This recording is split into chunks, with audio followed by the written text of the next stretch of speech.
Now we have our standing joint mobility focusing on the spine. These are some of my favorite movements to incorporate. There's almost an endless amount of movements that you can do for the spine, but each of these is going to showcase a particular range of motion. So let's get started. First, I'm going to start with a spinal roll. So I'm going to relax my shoulders, drop my head. As I let my head hang, I'm going to roll one vertebrae at a time. So I'm focusing on just releasing the tension in my arms and my neck as I slowly roll down. Once I reach the bottom, I'm going to squat, bending my knees towards my chest, and I'm going to tuck my pelvis under as I roll up from my low back, one vertebrae at a time.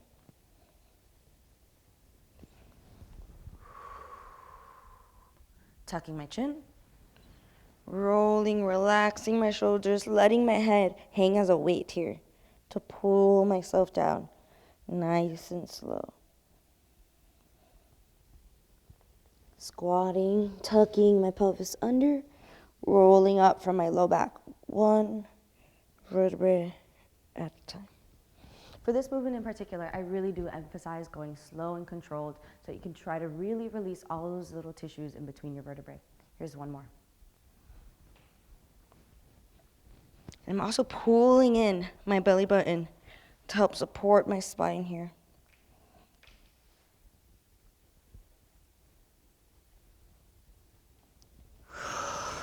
Tucking, squeezing my glutes, rolling up from my low back to standing.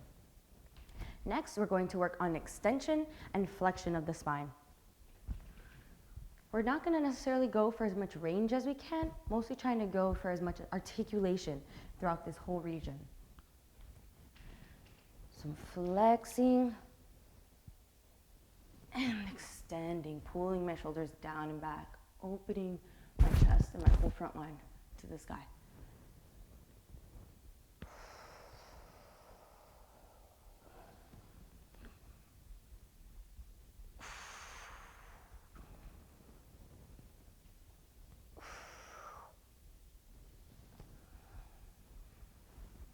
Especially in this flex, a lot of us have great thoracic flexion, so we're able to really round out our upper back.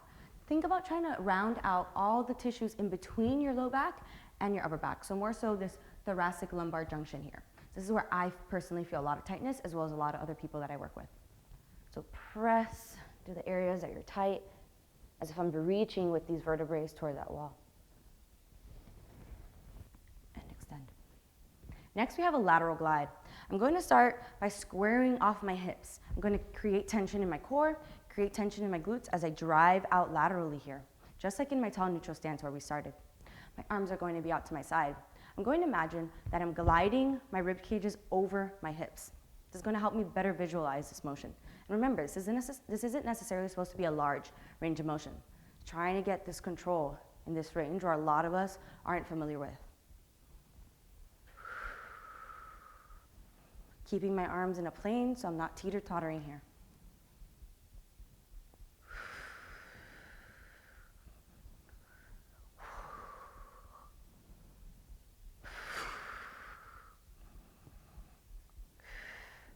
Next, we're going to add the extension and flexion into our lateral glides. So we're going to do circles similar to those pelvic circles that we just went over. So I'm going to go into extension, lateral glide, flexion, lateral glide, I got a crack, and extension.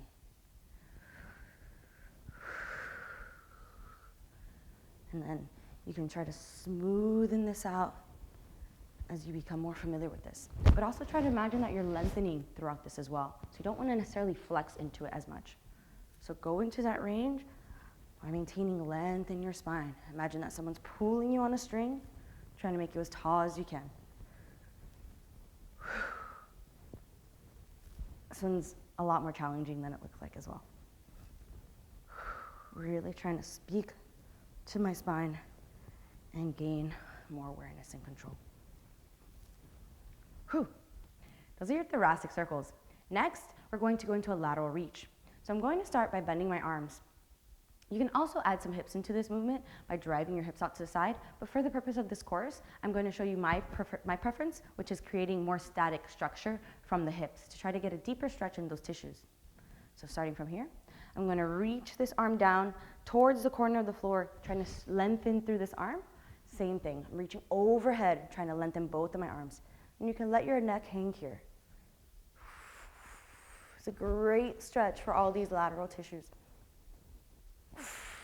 Even helps get into your obliques as well. Let my head hang. You can even shake it to really relax it a little bit. Reach from your fingertips. Ooh, it's a good stretch.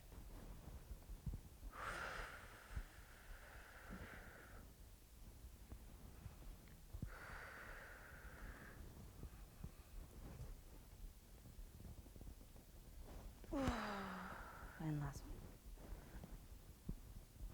one. And for our last movement of this spinal series, we're going to go into some rotation of the spine. So I'm going to start with the bow draw. So starting here, I'm going to start with my hands in front, and I'm going to imagine that I'm pulling a bow and arrow.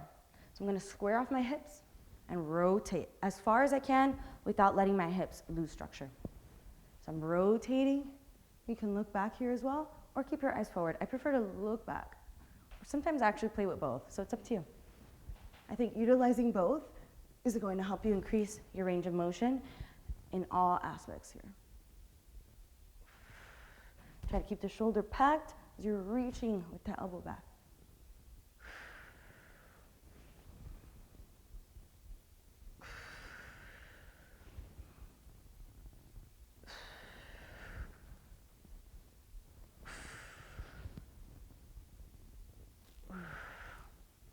That's your spinal series. Enjoy.